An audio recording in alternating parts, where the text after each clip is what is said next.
चाहिँ मैले आज लिएर आएको छु। ख्रीष्ट यीशुमा जीवन बिताउनेहरूले संसारको थोकमा अल्मलिनु हुँदैन र परमेश्वरलाई पछ्याउनुपर्छ भन्ने शीर्षकलाई मैले मध्यनजर राख्दै सुरुदेखि आखिरीसम्म आज प्राय म धेरै वचनको खण्डहरू पढिरहँदिनँ। आज मैले जुन वचनको खण्ड पढ्न गइरहेको छु हजुरहरूले उच्च स्वर गरेर पढिदिनु हुन म अनुरोध गर्दछु। दोस्रो राजा 4 अध्यायको 1 पददेखि 6 पदसम्म पढिदिनुहोस्। अगमवक्ताहरूमध्ये जानकी पत्नीले एलिसालाई हपारेर भने, "तपाईका दास मेरा पत्नी मर्नुभयो। तपाईलाई थाहा छ कि उहाँले परमप्रभुलाई अति आदर गर्नुहुन्थ्यो। तर अब मेरा 2 भाइ छोराहरूलाई लगेर कमाएर तुलाउन उहाँका साहुकार आइरहेछन्।" एलिसाले तिनीलाई जवाब दिए, "म तिमीलाई कसरी सहायता गरौँ? तिम्रो घरमा के छ? मलाई भन।" तिनीले भनिन्, "हजुरकी दासीसित एउटा भरुकोमा तेल बाहेक अरू केही पनि छैन।" एलिसाले भने, "गएर आफ्ना सबै छिमेकीहरूबाट वृद्ध भरुकाहरू मागेर ल्याऊ, थोरै मात्र नमाग।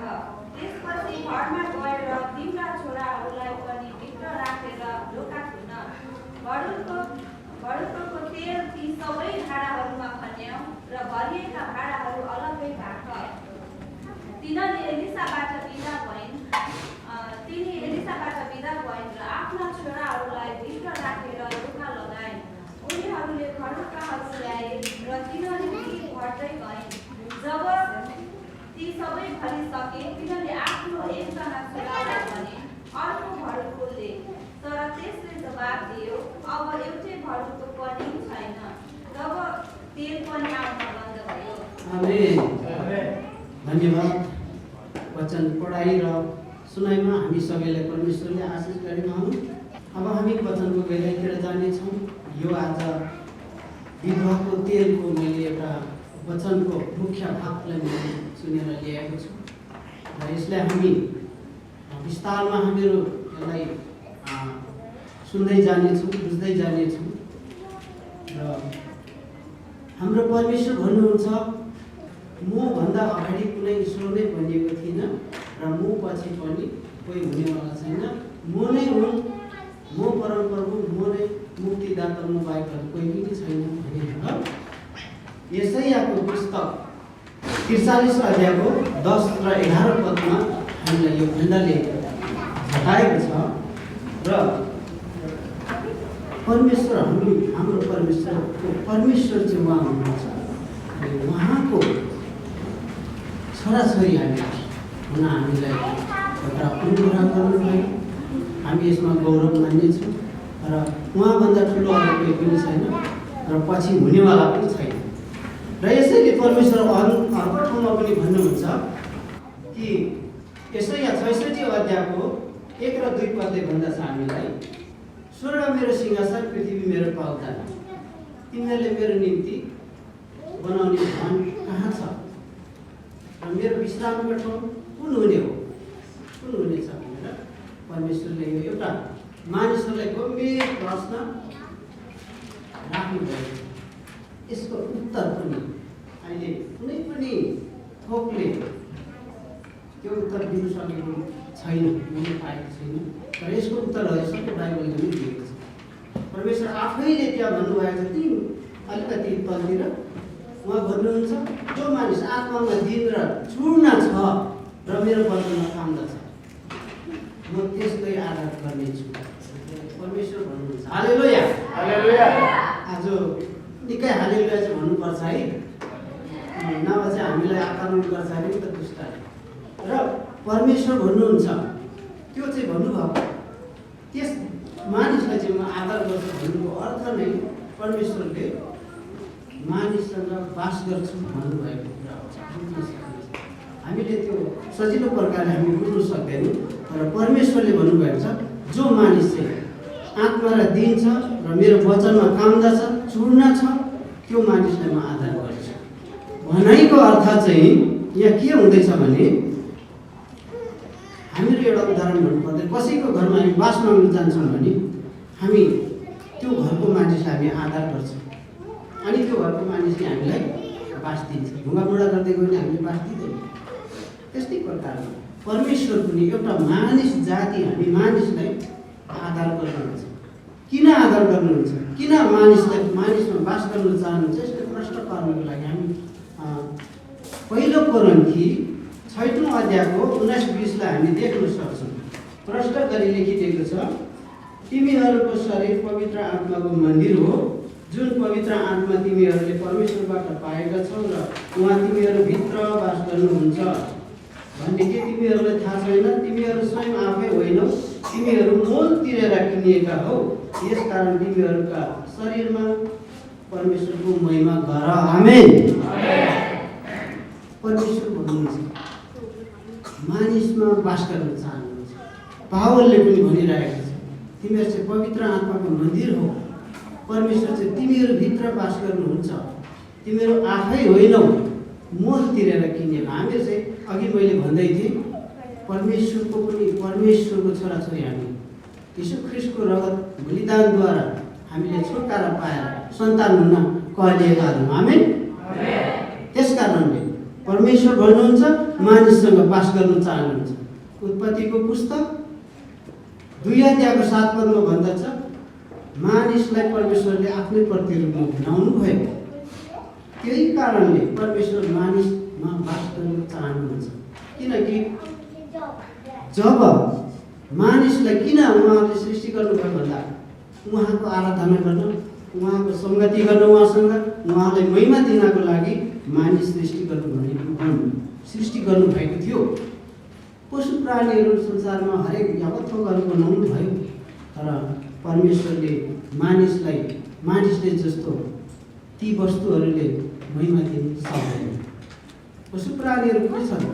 त्यसैले उहाँलाई महिमा दिनको निम्ति परमेश्वरले मानिसलाई सृष्टि गर्नुभयो। यसैया 43 अध्यायकै 7 पदमा लेखिएको छ, जो मानिसहरू मेरो नामद्वारा बोलाइएको छ, मैले मेरो महिमाको लागि मैले सृष्टि गरेको छु भनेर हामीलाई बताएको छ। तपाईँले कोट गरेर लानुहोस् र भरै पढ्नुहोस्, किन हामीलाई समय नभएको कारणले म मुखले मात्रै भन्दैछु।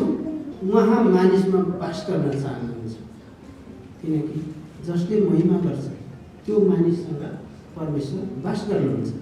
हेर्नुहोस् है, यहाँ एउटा म उदाहरण भन्दछु। जस्तै वृद्ध बुबा आमाहरूलाई सारी उनीहरूको थुप्रै छोरा बुहारीहरू छ, तर एउटै छोरासँग उनीहरू बस्न चाहन्छ।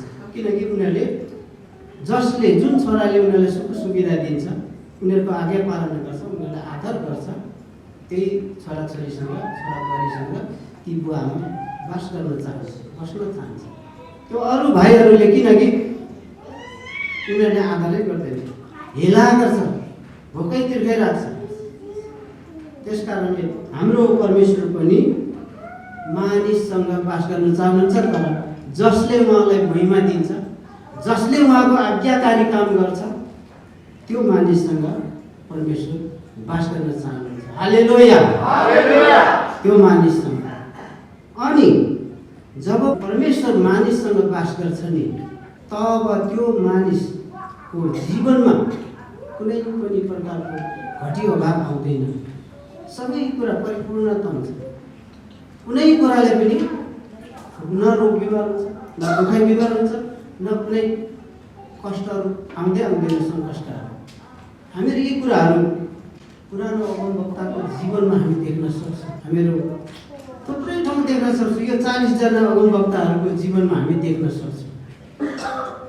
उनीहरूको जीवनमा यस्तो थुप्रो आश्चर्य कामहरू भएको थियो। जस्तै हामी देख्न सक्छौँ नोआको जीवनमा, अब्राहमको जीवनमा, मूसा, त्यहाँदेखि लिएर थुप्रै छ, एस्तर रानीहरू छ, एलिया, एलिसा, त्यहाँदेखि लगेर यो दानियलहरू, त्यहाँदेखि लगेर थुप्रै छ। पावलै भन्नु उनीहरू प्रार्थना गर्दाखेरि जेलको सानो टुटेको छ, लङ्गडाहरू निको भएको छ, बहिराले सुन्ने छ, अन्धाले देख्ने छ भनेर वचनमा पनि भन्दछ। हालेलुया।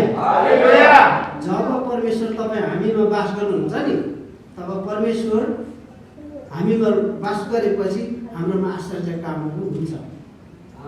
अब यो सबै कुरा हामीले वर्णन गरिरहनु असम्भव छ।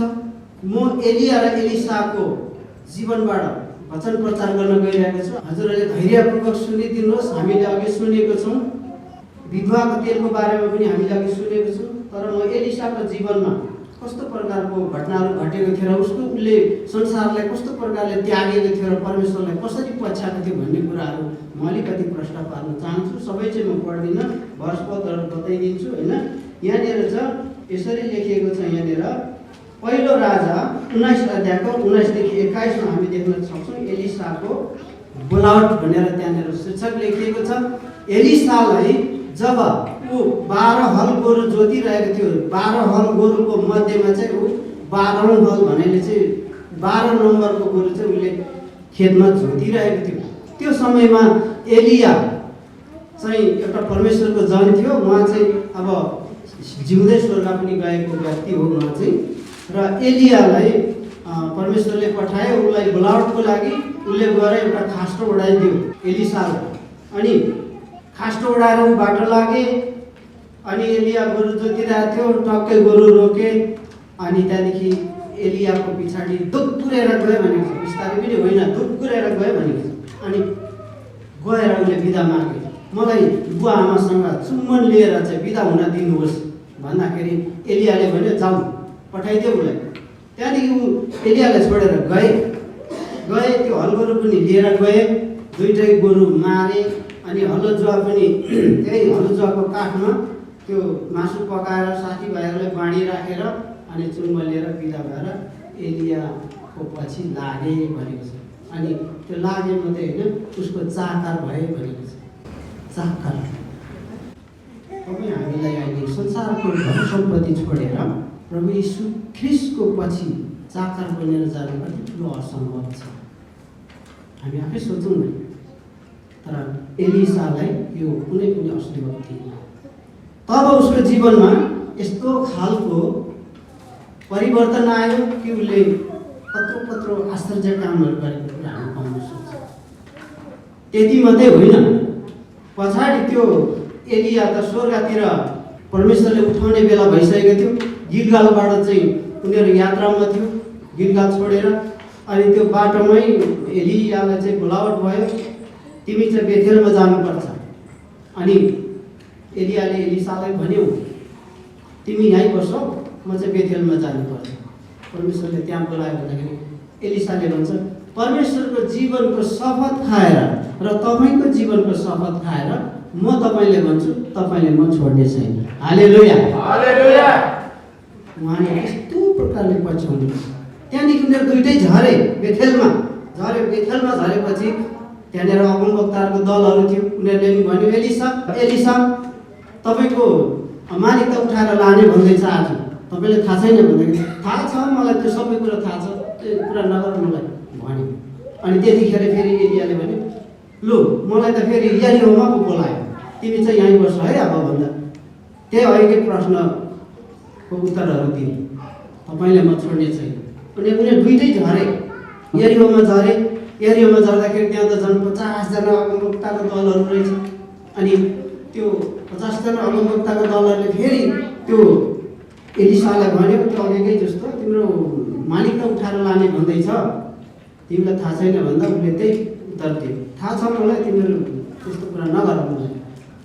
अनि फेरि एलियाले भन्यो, लु मलाई त यार्दन नदीमा पठायो परमेश्वरले, तिमी चाहिँ यहाँ बस्नु, म त्यहाँ जानुपर्छ भने फेरि पनि त्यो एलिसाले भन्यो, परमेश्वरको जीवनको शपथ खाएर, तपाईँको जीवनको शपथ खाएर भन्छु, म तपाईँलाई छोड्ने छैन। 3 चोटि भयो, छोडेन उसले। हलोजुवा पनि चाहिएन, गोरु पनि चाहिएन, सबै उसले त्यागेर चाहिँ एलियालाई पछ्याएको थियो। संसारको कुरो म अघि मैले भन्दै थिएँ, ख्रिस्ट यीशुमा जीवन बिताउनेहरूले संसारको थोकमा हामी अल्झिनु हुँदैन, अल्मलिनु हुँदैन, परमेश्वरलाई पछ्याउनु पर्छ भन्ने मेरो शीर्षक थियो। त्यो एलिसाले पनि त्यसरी पछ्याएको थियो। अनि यर्दन नदीमा पुगेपछि त उनीहरू त्यहाँनिर अडिए, त्यहाँ खडा भए। त्यो 50 जना अगमवक्ताहरूले पनि उनीहरूलाई पछ्याएको छ। अनि पछ्याएर आयो, तर उनीहरू चाहिँ अलिकति टाढै बसे भनेको छ। अलिकति टाढै, बाइबलमा त्यस्तो लेखेको छ, अलिकति टाढै छ। उनीहरू बसे, उभिएर उसले चाहिँ रमिता हेरे, के गर्दो रहेछ हेरौँ न। यो दुईजनाले, एलियाले आफ्नो खास्टो उता बल्की यार्दन नदीको पानीले झ्याम्मै हिर्कायो। झ्याम्मै हिर्काउँदाखेरि त्यो पानी दुई भाग भए, दाहिने र देब्रेतिर। अनि त्यो उभानो जमिनबाट उनीहरू पारी तरी, एलिया र एलिसा। अनि पारी तर्नु बित्तिकै फेरि एलियाले भन्यो एलिसालाई, अब तिमीदेखि मलाई छुट्याएर परमेश्वरले अब स्वर्गतिर लानु आँट्नु भएको छ, तपाईँलाई अब के गर्नु, तपाईँ भनाइ गर्दा चाहिँ तपाईँ चाहिँ मदेखि के चाहनुहुन्छ माग भनेर भन्दाखेरि उसले भने तपाईँको दोब्बर भाग पाउने, मलाई तपाईँको आत्माको दोब्बर भाग पाउने हक दिनुहोस् भनेर त्यस्तो भन्यो। कुनै धन सम्पत्ति चङ्गाइ छुटकारा सिद्धि शक्ति दिनुहोस् भनेन उसले, त्यो दोब्बर आशिष दोब्बर आत्मा पाउने मलाई हक दिनुहोस्। अनि एलिया पनि छक्कै परे, तपाईँले त गाह्रो कुरो पो माग्नु भयो मलाई त। अब हेर्नुहोस्, तर तपाईँले मलाई यहाँबाट उठाएर लागेर देख्नुभयो भने त्यो कुरा पुरा हुनेछ, तिमी देख्नु भएन भने चाहिँ हुने छैन है भनेर भन्नु बित्तिकै आकाशबाट स्वर्गबाट भनौँ न त्यो अग्निमय रथहरू झरेको इतिहासहरू आउँछ, घोडाहरू देखा परे। अनि एलियालाई त्यो आँधीको धुमारीबाट उठाएर लगे स्वर्गतिर। एलिसाले त्यो देखे त्यहाँदेखि अनि त्यो एलिया जाँदै गर्दा एउटा उसको त्यो खास्टो खसाइराख्यो त्यहाँ। अनि त्यो एलिसाले खास्टो उतारे। अब हामी छिटो छिटो भन्दै जान्छौँ। पछाडि फर्के यार्दन नदीमा किनारमा उभिए। अब एलियाको परम परमेश्वर कहाँ हुनुहुन्छ भनेर उसले त्यो खास्टोले पानीले हेर्दा दुई भाग भयो पानी। अनि त्यही पानीबाट फेरि वारी तरेर आए। त्यो दृश्य चाहिँ यो 50जना अगमवक्ताहरूले हेरिरहेको थियो। अघि मैले भन्दै थिएँ रमिता हेर्नेहरू, उनीहरू चाहिँ त्यो रमिते हुनाले तिनीहरू पनि त्यहाँ गएको थियो नि, केही त पाउने थियो होला, तर उनीहरू रमिता हेर्ने भए। अनि त्यो गवाइदिनु चाहिँ उनीहरूलाई सजिलो भयो। अनि एलिसालाई भन्यो एलियाको आत्मा चाहिँ एलिसामाथि परेछ भनेर उनीहरू त्यहाँदेखि आएर चाहिँ भुइँसम्म निहुरेर चाहिँ दण्डवत गरेको कुरा छ। आमेन। त्यहाँदेखि एलिसाले यस्तो शक्ति पायो, मरेको मान्छेहरू पनि बिम्तायो उसले। त्यहाँदेखि उसले त्यो बाँझी स्त्रीहरूले पनि गर्भवती भएको छ, बच्चाहरू जन्माएको छ, उसको प्रार्थनाले उसले दूषित पानीहरूलाई पनि शुद्ध गराएको कुरा रहेछ। हामी यो दोस्रो र पहिलो राजामा पढ्यो भने यो इतिहासहरू सबै आउँछ। यो खण्ड चाहिँ दोस्रो राजा 2 अध्यायको 1 देखि 15 पदमा हामी पाउँछौँ है। मैले यो फर्स्ट पद भन्नु बिर्सेछु। जब एलियाको स्वर्ग आरोहण, अहिले मैले जुन इतिहास भन्दै थिएँ, एलिसाको चाहिँ पहिलो राजा 19 अध्यायको 19 देखि हो, तर यो एलियाको स्वर्ग आरोहण चाहिँ दोस्रो राजाको 2 अध्यायको 1 देखि 15 मा रहेछ। त्यहाँदेखि अनि त्यसरी उसले त्यो शक्ति पायो है। उसले त्यहाँदेखि त पुरा उसले संसारलाई त्यागेको कारणले उसकोमा त्यस्तो खालको शक्ति आयो। अनि अघि हामीले हाम्रो छोरीले पढ्दै हुनुहुन्थ्यो विधवाको तेलको विषयमा। अनि यो विधवा त उसको लोग्ने मरेको थियो, केही पनि थिएन, उसको 2 भाइ छोरा थियो, त्यो पनि साहुकार आएर बाँकी खाएको रहेछ उसको लोग्ने। अनि त्यो बाँकी तिर्नु नसक्दा त्यो अदाय गर्नुको लागि त्यो छोराहरूलाई लानु आँटिरहेको थियो, खबर आइसकेको थियो।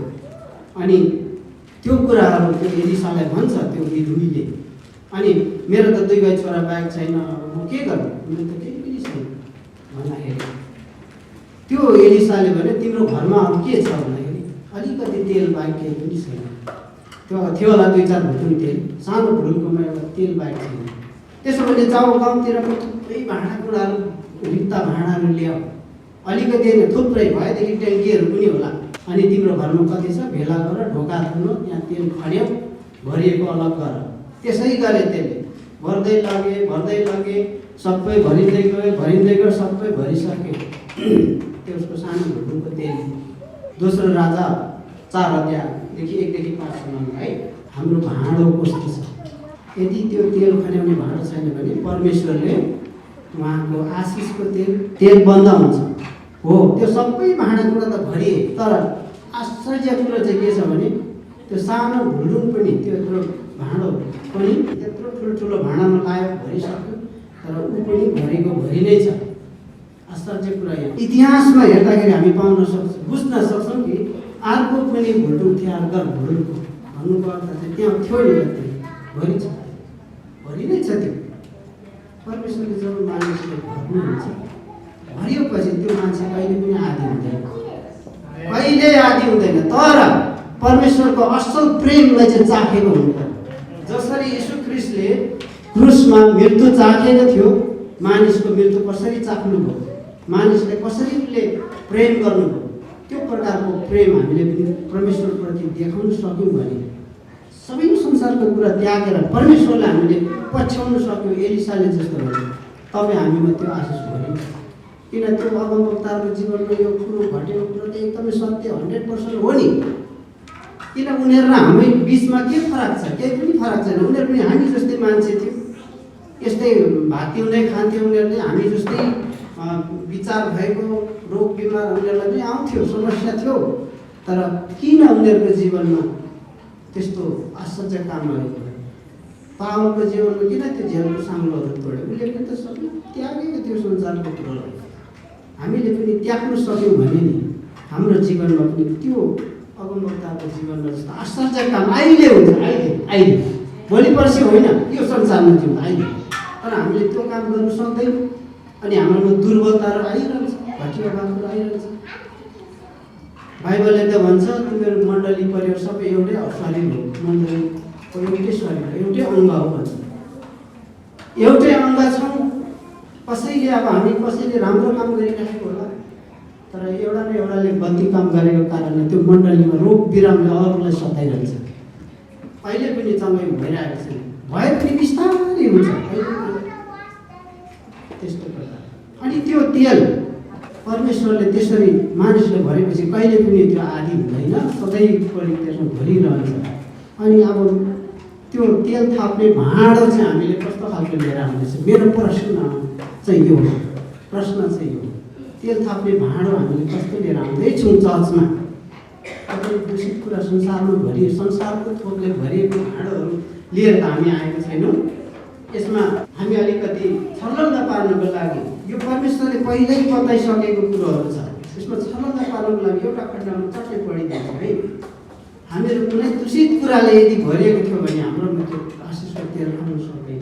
यहाँ यसरी लेखिएको छ, दोस्रो तिमोथी 3:1-5 भन्दछ, तर यो बुझिराख कि आखिरी दिनहरूमा डरलाग्दा समयहरू आउने छन्, किनभने मानिसहरू आफैलाई मात्र माया गर्ने, रुपियाँ पैसाको मोह गर्ने, घमण्डी, हठीहरूको बदनाम गर्ने, आमा बाबुको आज्ञा पालना नगर्ने, वैगुणी र अपवित्र, स्वाभाविक प्रेम रहितका, खुसी पार्न नसकिने, बदमाई गर्ने, दुराचारी, क्रूर र असल कुरालाई घृणा गर्ने, विश्वासघाती, उताउला, अहङ्कारले फुलिएका, परमेश्वरलाई भन्दा सुख विलासलाई प्रेम गर्ने, भक्तिको भेष चाहिँ लिने तर त्यसको शक्तिलाई इन्कार गर्ने हुनेछ। यस्ता मानिसहरूसँग अलग बस्नु। यहाँनिर हामीले गइरहनु पर्ने त्यो जरुरत देख्दैनौँ, आवश्यकता छैन। छलङ्गै बताएको छ हामी कस्तो खालको जीवन जिउँदैछौँ कि यस्तै खालको जीवनले भरिएको भाँडो लिएर आउँदै त छैनौँ चर्चमा। हामी आफूले जाँच्नुपर्छ। हामीहरू कतिपय मखुन्डे क्रिस्चियनहरू भएर पनि थुप्रै आउँछौँ। हाम्रो धेरैवटा हाम्रो इसाई मण्डलीहरूको बिचमा यो काम भइराखेको छ। यो चाहिँ हामीले कसैले मैले भन्नु खोजेको होइन, यो पार्ट्सबाट चाहिँ हामी परिवर्तन हौँ है भन्नु खोज्दैछौँ। परिवर्तन हौँ है। मखुन्डे क्रिस्चियनहरू थुप्रै आउँछ, आइराखेको छ। राम्रोसँगले आउँछ, सेवाकाई गर्छ, प्रार्थना पनि गर्छ, बाइबल पनि पढ्छ, हप्तै पछि दशमंश भेटीहरू पनि लिन्छ, सबै कुरा गर्छ। उनीहरूले उपवास पनि बस्छ, बप्तिस्मा पनि लिन्छ, प्रभुभोज पनि लिन्छ। सबै कति राम्रो जय मसीह सबैलाई भनिरहेछ। 2 वर्ष 3 वर्ष 4 वर्षसम्म आउँछ, त्यसरी सबै त्यहाँदेखि फर्केर जान्छ। अनि त्यो नाक छ सुन्दैन रे, कान छ सुन्दैन, आँखा छ देख्दैन, मुख छ बोल्दैन, हात छ सुनाउँदैन। यताउता जानु पर्दा नि बोकेर लानुपर्ने वस्तुहरूलाई फेरि पनि रातै पहेँलो निधारमा धासेर परमेश्वरले भनेर चाहिँ ढोकिरहेको हामी यो आँखाले देखेको छौँ। यो कुरो यस्तो खालको भेडाको छाला ओढेर आयो भने परमेश्वरले यस्तो दण्ड दिनुहुन्छ पछि त्यो उनीहरूले चाखेको छैन, परमेश्वरको प्रेम चाखेन। उनीहरूको जीवन देखेर दुनियाँ संसारको मान्छेले प्रभुलाई पाउन सकेको छैन। जे भए पनि ईश्वरहरूको ईश्वर परमेश्वरको परमेश्वर यसै 43 अध्यायमा अघि मैले पढेको छु। त्यस्ता परमेश्वरको छोराछोरी हुन आज हामीलाई यो एउटा मौका पाएको छौँ। अब हामीले निरन्तर त्यो आशिषको तेल थाप्ने हो भने हामी निरन्तर एकमले त्यस्तो त्यो भेडाको छाला ओढेर होइन, हामीहरू चाहिँ साधारण भेडै भएर आउनुपर्छ है। मैले भन्नु खोजेको तर यहाँ आएन भनेर होइन, यो चाहिँ मलाई पनि भनेको है। यो गर्नु सक्यो भने चाहिँ हाम्रो जीवनमा नि यो एलिसाको जस्तो आशिष परमेश्वरले सबैले भरिदिनुहुन्छ। हालेलुया, हालेलुया। हामी यसरी परिवर्तन हौँ भन्नु खोज्दैछु। र अब मैले भन्नु खोजेको चाहिँ यो परमेश्वरको पवित्र वचन चाहिँ हामीले एकदमै पढ्नैपर्छ, बुझ्नैपर्छ, तपस्या गर्नैपर्छ, ध्यान गर्नैपर्छ। यो भाइ बहिनीहरू अहिले कतिजना ब्याकस्लाइड भएर गएको छ कि उनीहरूले यो यसै 43 अध्यायको 10-11 पदलाई पढेको थिएन। उनीहरूले पढेको थियो, तर कसरी पढ्यो? स्कुलमा जाँचमा पास हुनको लागि विद्यार्थीहरूले पढ्छ नि, त्यो प्रकारले मात्रै पढ्यो। तपस्या गरेर पढेन उनीहरूले, ध्यान गरेन, 40 दिन 40 रात उपवास बसेन। बस्यो भने पनि उनीहरूले त्यो तपस्या गरेन, प्रभुमा आँखा चिम्लेर प्रार्थना गरेन, आँसु बगाएन। त्यो कारणले उनीहरूले चिन्न सकेन, परमेश्वरको प्रेमलाई चाख्नु सकेन। यदि परमेश्वरको प्रेमलाई चाखेको थियो, बुझेको थियो भने त्यो मान्छेले जस्तै सुकै समयमा पनि परमेश्वरलाई समय दिन्छ। आमेन, आमेन। यो एलिसाले जस्तो समय दिन्छ। म तपाईँलाई एउटा उदाहरण भन्छु। अरू धर्मशास्त्रको विद्वानहरू छन्, थुप्रै धर्महरू छ नि त। हामी पनि विभिन्न धर्मबाट आएका छौँ। त्यो धर्मशास्त्रको विद्वानहरू छ। विद्वान भनेको त माथिल्लो स्तरको डक्टरहरू छन्, विद्वानहरू। उनीहरू पनि पहिला बाइबल नपढेसम्म उनीहरूले इन्कारी रहेको थियो। तर जुन दिन उनीहरूले बाइबल पढ्यो, कसैले भनेको सुसमाचार सुन्यो, अनि उनीहरूले बाइबल पढेपछि उनीहरूले त्यो यसै 43 अध्यायको 10-11 पद भेटायो।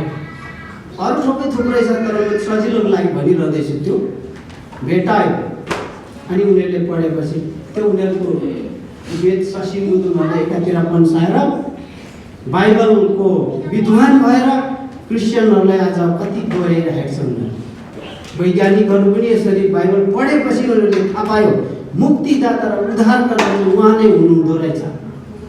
उनीहरूले योन्नाको पुस्तक पहिलो अध्यायलाई पनि उनीहरूले पढे, 14 पढ्यो भने त्यहाँनिर संसार उहाँद्वारा बनियो, उहाँ बनिएको त कुनै पनि उहाँद्वारा बनिएन, येशू ख्रीष्टद्वारा बनियो। आमेन, सबै यो कुरा मैले थाहा पाएँ। तर अहिले तल्लो लेभलमा बस्ने मान्छेहरू न उनीहरूले त्यो वेदहरू नै पुरा पास गरेको छ, पढेको छ, उनीहरूलाई थाहै छैन त्यो अर्काले भनेको कुरामा लागिरहेछ। अनि सुसमाचार त सुन्नै मान्दैन, बाइबल त संसार के हेर्थ्यो। अनि त्यसो भएपछि त थाहा पाउँदैन हो, यसरी अल्मलिरहेछ। तर यो विद्वानहरूले अब त्यो डक्टर पास गर्नेहरू मात्र लेभलको उनीहरूले त बुझ्यो भने, किन उनीहरूले चाहिँ सबै अध्ययन गरे नि। र हाम्रो मण्डलीमा पनि जतिजना हामी छौँ भने अहिले यहाँ हामी यसरी आएका छौँ, कतिले पढ्नुहुन्छ होला, तपाईँले तपस्या गर्नुहुन्छ होला, परमेश्वरलाई धन्यवाद होस्। तर आइन्दा चाहिँ हामी यस्तो नहौँ भन्नु पनि म चाहन्छु होइन। हामीले जति पनि थोरै हो, 2-3 जति पनि होस्, हामीले सङ्गतिमा चाहिँ छुटिरहँ, आइरहँ, हामीले जीवन पाउँछौँ। हामी जीवन पाउँछौँ। अनि हामीले यो अब म टुङ्ग्याउन सक्नु आँटेँ। अनि हामीहरू अब परमेश्वरको त्यो आशिषको तोपर तेल एलिसाले जस्तो लिनु हो भने चाहिँ तपाईँ हाम्रो भाँडो चाहिँ नि कस्तो खालको हुनुपर्छ भने कृष्णसहितको भाँडो, भोकाएको भाँडो है, आशासहितको भाँडो, आशा लिएर आउनुपर्छ। आज मलाई के दिन्छ नि परमेश्वरले, आशासहित आउनुपर्छ। अघि यहाँ हाम्रो यो बहिनी शीतल नानीले पनि भन्दै हुनुहुन्थ्यो, आशासँग हामीहरू आशा छ, हामीहरू आशासँग आउनुपर्छ, आशासँग। अनि त्यसमाथि प्रार्थनासहितको भाँडो लिएर आउनुपर्छ। जब त्यो दोब्बर आशिषको तेलले भरिएर जाने हो प्रार्थना चाहिँ। प्रभु मलाई यो हप्ता अब कोदेखि बोल्दै हुनुहुन्छ प्रभु, मलाई मेरो हृदयको लागि, मेरो यो टुटेको हृदयको लागि जोडिने खालको वचन प्रभु मलाई बोलिदिनुहोस् है। कोदेखि बोल्दै हुनुहुन्छ? बालकदेखि बोल्दै हुनुहुन्छ या वृद्धदेखि या महिला दिदीबहिनीदेखि या युथ भाइ बहिनीदेखि, पास्टर अगुवाई लिडरहरूदेखि कि विद्वानीहरूदेखि किन नहोस्, कोसँग बोल्दै हुनुहुन्छ प्रभु? मेरो लागि बोल्नुहोस्, मेरो परिवारको लागि बोल्नुहोस्, मेरो युथ भाइ बहिनीको लागि, मेरो मण्डलीको लागि बोलिदिनुहोस्। हालेलुया। मेरो मण्डलीको लागि बोलिदिनुहोस्, परिवर्तनको लागि, दुष्टहरूको हरेक चिज पासो जालदेखि अलग हुने शक्ति भएको वचनहरू बोलिदिनुहोस् भनेर हामी प्रार्थना सहितको भाँडो लिएर आएछौँ। परमेश्वरले त्यो भाँडोमा चाहिँ खाँदी ढकढक्याएर बोक्नु नसक्ने गरी तपाईँलाई यो चर्चबाट आशिषको भारी बोकाएर तपाईँलाई पठाइदिनुहोस्। जबसम्म हामीहरू त्यो संसारको कुरोले थिचिएको मिचिएको भाँडो लिएर आउँछौँ भने रित्तै आउँछौँ, रित्तै आउँछौँ, रित्तै जान्छौँ। त्यही संसारको कुरा बोकिरहेछ, पसिना जस्तो गर्दै चुहाइरहेछ, दुःख छ, सङ्कष्ट छ। तर हामीले प्रार्थना सहितको भाँडा लिएर आइले परमेश्वरले भर्नुहुन्छ। नभएदेखि त्यो तेल खस्नु हुन्न है, त्यो सानो भुटुनको तेल, त्यो दोब्बर आशिष हामी पाउन सक्दैनौँ। उहाँले त्यसरी पठाएको छ। व्यक्तमा हामीहरू हेर्नु न, परमेश्वरले हामीले राम्रोसँगले समय दियौँ भने हामीलाई सबैतिर लाभै लाभ हुन्छ, लाभै लाभ हुन्छ। भित्र आउँदा बाहिर जाँदा हामी बाइबलमा पाउँछौँ, जहिले सुकै हामीहरू लाभै लाभ हुन्छ, फाइदै फाइदा हुन्छ। नेपाली उखान छ नि, नेपाली उखान भन्छ दाहिने मृग देब्रो छ, जता गयो त्यतै लाभ भयो, त्यसो भन्छ। बाटोमा हिँड्दाखेरि दाहिनेपट्टि मृग गयो भने लाभ हुन्छ अरे, देब्रेपट्टि साप गयो भने त्यो लाभै हुन्छ। तर परमेश्वरको आज्ञा पालना गरेन भने नि फेरि आफ्नै बलबुद्धिमा हिँड्यो भने चाहिँ त्यो चाहिँ परमेश्वरले के देख्छ भने बाटो न घाटो दुगुर्छ लाटो, जता गयो घाटै घाटो। यो हुन्छ। हामीले एउटा जान्नुपर्छ, परमेश्वरलाई सबै समय दिनुपर्छ। अब म अन्तिमको खण्ड भन्छु, त्यहाँदेखि म आमेन गर्छु। योना पुस्तक 4 अध्याय त्यसको 13 र 14ले भन्दछ, यहाँ यसरी भनेको छ, यसुले त्यसलाई भन्नुभयो, जो पानी पिउने फेरि तिर्खाउने छ, तर जसले मैले दिने पानी पिउँछ त्यो कहिले तिर्खाउने छैन। आमेन। कहिले तिर्खाउने छैन, तर त्यो पानी त्यसको जीवनमा अनन्त जीवनको लागि उम्रिरहने पानीको मूल बन्नेछ भनेको छ। हालेलुया। उम्रिने पानीको मूल बन्नेछ। अब तपाईँहरूले सोच्नुहोस् न, प्रभु येशू ख्रिस्टले बोलेको कुरा यो अरू अगमवक्ताले भनेको होइन, परमेश्वर आफैले भन्नुभएको कुरा छ यो हामीलाई। त्यो पानी उम्रिरहने पानीको कहिले सुनेको छ र त्यो पानी आदमको पालोदेखि बगेको खोला त अहिले पनि बगिरहेको छैन होइन, संसारमा छ कि छैन? मेरो बाजे चक्चु उहिलेको भोटेले भने जस्तो खाजु पुजु भन्छ क्या, उहिले च्याप्चुहरूले पनि देखेको त्यही खोला त्यहीँ बगिरहेछ, त्यहीँ उम्रिरहेछ। बाजेले पनि देख्यो, बाबुले देख्यो, मैले पनि देख्यो, मेरो छोराले देख्यो, नाता नातिनाले देख्छ, देख्दै जान्छ। यसो ख्रिस्टको आगमन नभएसम्म त्यो पानी त्यहीँ बगिरहेछ। हामी हालेलुया। त्यो पानी यहाँ आएको कुरा भोलि त्यहाँ उम्रिने होइन, जहाँ उम्रेको छ त्यहीँ उम्रिएको छ। आशिष पनि त्यसरी नै, जहाँ जुन चर्चमा हामी सङ्गति गर्छौँ त्यहीँ नै परमेश्वरले आशिष दिनुहुन्छ। धेरै खोज्दै हामीहरू हिँड्यो भने भागो पनि गुमाउँछ। यो हामीले ख्याल राख्नुपर्छ। मण्डली चाहिँ ख्रिस्ट येशूको दुलाइ, परमेश्वरको दुलाइ, अनि त्यो दुलाइलाई सिँगार पेटार गर्ने काम त तपाईँ हाम्रो हो नि, होइन र? मेरो दुलाइ, मेरो श्रीमतीलाई मैले सिँगार्नु पऱ्यो, मैले स्याहारचाकर गर्नु पऱ्यो नि। अनि मैले त्यो मेरो श्रीमतीलाई सिँगार पेटार गरिनँ भने त त्यो त डरलाग्दो भइहाल्छ नि त। त्यो एउटा कथाले भन्छ, वनझाक्री जस्तो देख्छ अरे के, त्यो अरूले सिँगारेको तरुणीहरूलाई अर्काको बुढीलाई सिँगारेर अब झिक्क पारेर त्यसलाई हेरेर राम्रै ठिम्याउँदै त्यसको छेउछेउ जाने आफ्नो छेउको बर्बाद भइरहेछ। जर्नलिस्ट खान्छ, जर्नलिस्ट छ, अनि तासजुवा खेल्छ, आफ्नो घरबार स्याहार्दैन, अर्को खाँदैन, हिँड्दैन, जाँदैन, आफ्नो घरबार स्याहार्छ, राम्ररी बनाएर त्यसलाई आँखा लाउँछ। भरे त्यो राम्ररी देखेर फर्केर आउँदा आफ्नो बुढीलाई देख्दा त मनजागरी जस्तै देख्ने तपाईँले केही त दिँदैन। मुड्कीले कति खुसी लगाइरहेको होला, कति कुटेर यत्रो यत्रो गाँठो बनाएको होला, अनि हो आउँदा त भुत जस्तो देख्छ, झन्डै सुन्छ त्यहाँनिर। यो कुरो हामीले मैले भन्नु खोजेको चाहिँ त्यो त्यता गएछ, मैले भन्दा हुन्थेँ।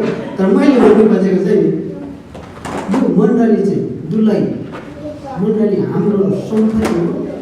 हामीले नै यो मण्डलीलाई स्याहार चाकार गरेर सिँगार पेटार गरेर हामी सँगै दिनु भनेको कुरा आफ्नै इच्छाको कुरो, तर पनि सङ्गतिमा चाहिँ सधैँ आयो भने परमेश्वरले उसको त्यो ढिकुटीमा चाहिँ त्यसै अटोमेटिक भोलिदेखि दिनु सक्ने क्षमता भनेको छ। सबै मण्डलीमा सेवाकायमा चाहिँ आउनु क्रिस्चियनहरूको चाहिँ यो एउटा महत्त्वपूर्ण कुरा हो।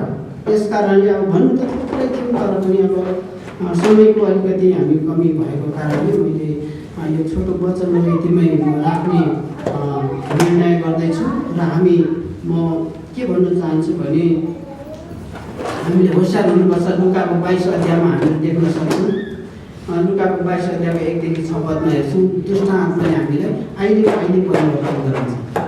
यहुदा इस्करियोतलाई अहिले परिवर्तन गरायो, हामीलाई पनि त्यसरी परिवर्तन गराउँछ। हामी होसियार हुनुपर्छ।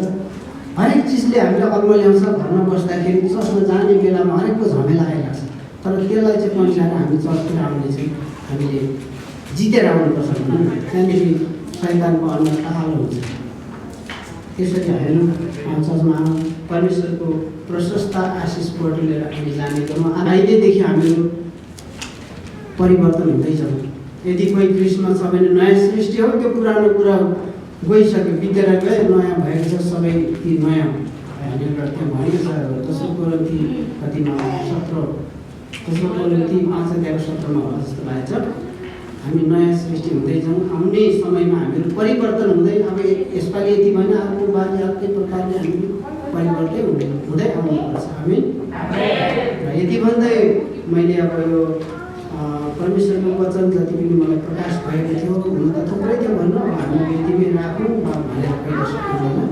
र यति भन्दै यो तपाईँहरूले सबै आशिष परमेश्वरदेखि पाउनुभयो भन्ने म विश्वास गर्छु। परमेश्वरले सबैलाई आशिष दिनुभयो।